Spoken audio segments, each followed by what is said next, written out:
Monsieur Birindois, qu'est-ce qui vous aura décidé, vous, Michel Birindois, de choisir l'AFDC comme formation politique pour pouvoir affronter les élections à venir? Voilà, je vous réponds brièvement.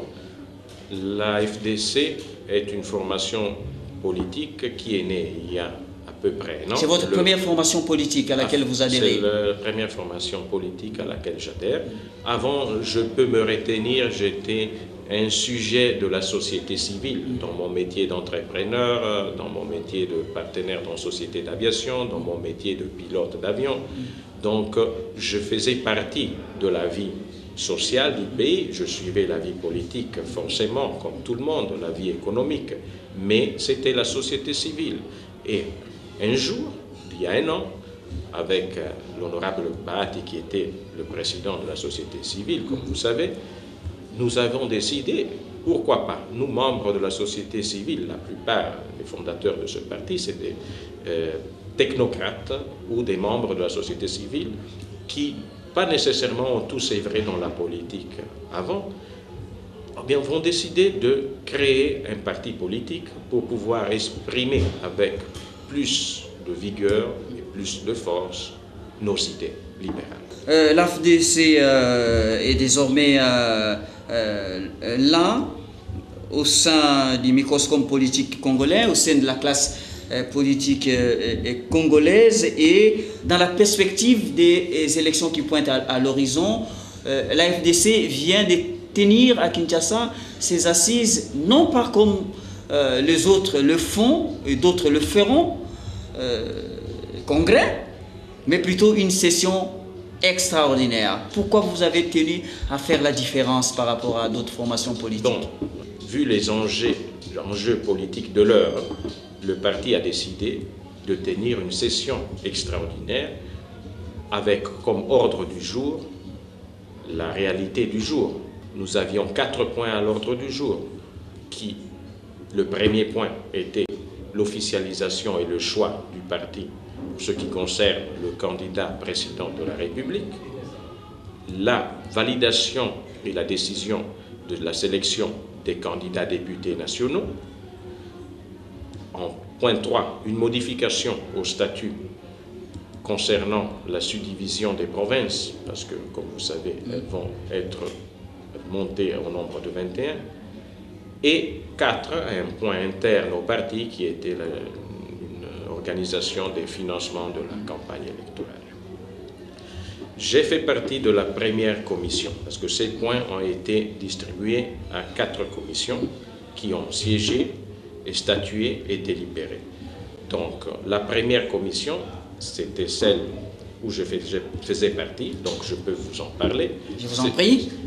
C'est celle qui a pris l'option de choisir Joseph Kabila Kabange comme candidat à l'élection présidentielle. Et cette option a été levée pas au hasard, ou pas par la banalité d'une réponse, il a fait les 5 chantiers. Non, on a évalué les pourquoi nous avons décidé ce choix. Je vous en cite quelques-uns. Je vous en prie. Le secteur économique, parce que on est tous, entre guillemets, distraits des routes, mais le secteur économique n'est pas une moindre affaire pour un pays comme celui-ci. J'en sais quelque chose à l'époque de la réforme monétaire de mon père, où la difficulté de maintenir une monnaie stable était un rude affaire. Aujourd'hui, je me réjouis et je me félicite avec les institutions financières de notre pays, où le franc congolais détient une stabilité qui est de primeur en Afrique. Nous avons une dévaluation très faible par rapport au passé. Et ça, c'est un succès. Nous avons, le gouvernement a effacé sa dette internationale. Le gouvernement a, par sa politique de clairvoyance, pu remettre le pays dans le concert des nations. C'est aussi une raison pour laquelle nous félicitons le président de la République de sa clairvoyance, parce qu'aujourd'hui, nous avons repris les collaborations avec nos pays limitrophes, la SADC, la CPGL et les différents organismes. Nous avons réévalué notre pays. L'année prochaine, la francophonie, le sommet de la francophonie est prévu dans notre pays. Donc, ce n'est pas des petits aspects, c'est des aspects très importants qui jouent à la faveur de notre candidat président. On peut parler de la sécurisation des biens et des personnes. Aujourd'hui, avec la réforme de l'armée et de la police, on se sent plus sûr.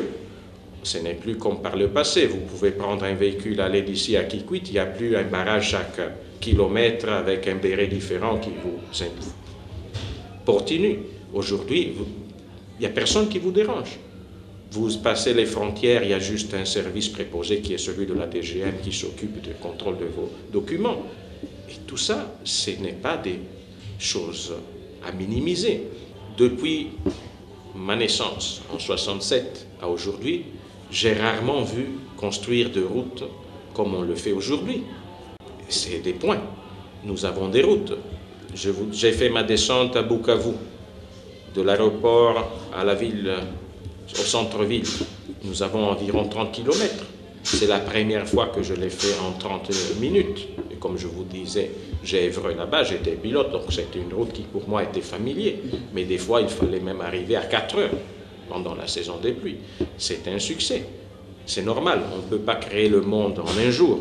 Mais l'élan est là, la volonté y est, et en reconfirmant le mandat à l'actuel chef de l'État, je suis convaincu que les prochaines 5 années vont ultérieurement donner des progrès et des actes concrets dans notre pays. Michel Birindois, comment vous voyez les choses? Ça va être comment Bon, écoutez, par rapport à 2006? Pour ce qui nous concerne, nous allons parler, comme je vous disais tout à l'heure, des faits, pas des promesses, parce que tout politicien a une familiarité dans la promesse. Et il nous est facile de faire des promesses. Aujourd'hui, nous voulons parler du concret. Nous avons fait ceci en le prouvant et nous voulons faire cela.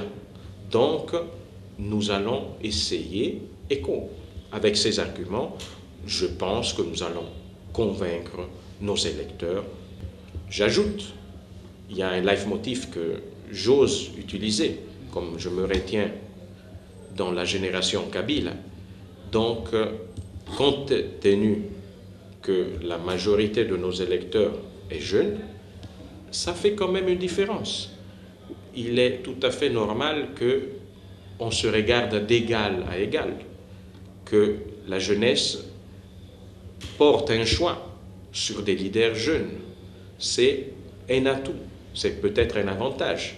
Il est tout à fait normal qu'aujourd'hui, moi, je suis un candidat dans cette élection à la députation nationale, où je peux me trouver avec des concurrents qui étaient dans les affaires de mon père. Donc il y a une différence de génération. Et il en va de soi pour la présidence de la République. Quels sont les atouts du fils de M. Faustin Birindois que vous êtes au moment où vous postulez ces mandats des députés nationaux dans le territoire de Walungu? Je préfère le jugement aux personnes qui me connaissent, aux personnes qui me côtoient. Mais je peux dire que de ma formation de pilote d'avion, comme vous savez, je suis un commandant de bord, un instructeur. Tout à fait. Je crois que c'est une formation qui a presque du militaire, disons, une formation stricte, une formation de discipline. Et je pense que même dans le jeu démocratique, la discipline est importante, parce que la démocratie n'est pas le libertinage. La démocratie a des règles. C'est comme dans l'aviation. Il y a des règles écrites, qu'il faut strictement respecter. Et ces règles, quand on les respecte, tout va bien. Quand on ne les respecte pas, il y a des problèmes. Pour ce qui concerne le secteur de mon appartenance, qui est celui de l'aviation. Aujourd'hui, je pense que l'atout de travailler dans une logique, appelons ça une logique carré peut me donner des avantages pour ce qui concerne la politique, mais pas à la députation nationale si je serai élu. Vous voulez dire que la démocratie congolaise, à la faveur de Joseph Kabila Kabange, fonctionne bien, tout aussi bien à Walungu que sur l'ensemble de la province du Sud Kivu? Absolument, c'est une des raisons et un des points qui nous ont porté au choix de Joseph Kabila Kabange comme candidat à la présidence pour ce qui concerne l'AFDC. Parce que aujourd'hui, n'importe où dans ce pays, vous pouvez porter un tricot d'un parti politique, vous pouvez fonder un parti politique, il n'y a personne qui vous dérange. Vous pouvez battre votre campagne comme mieux vous l'entendez, dans le respect naturel des règles du jeu, forcément. Comment est reçu dans le Sud Kivu les discours de plus en plus répandus, notamment dans la capitale, Kinshasa, les élections sont biaisées, que les fichiers électoraux auront été entachés d'irrégularités? Ce n'est pas concevable qu'on puisse, avant les élections, contester les élections. Qu'on y aille, la loi et l'État a mis à disposition, comme je disais, des prérogatives pour chacun, qu'on y aille, et sur base de ça, chacun se contrôle.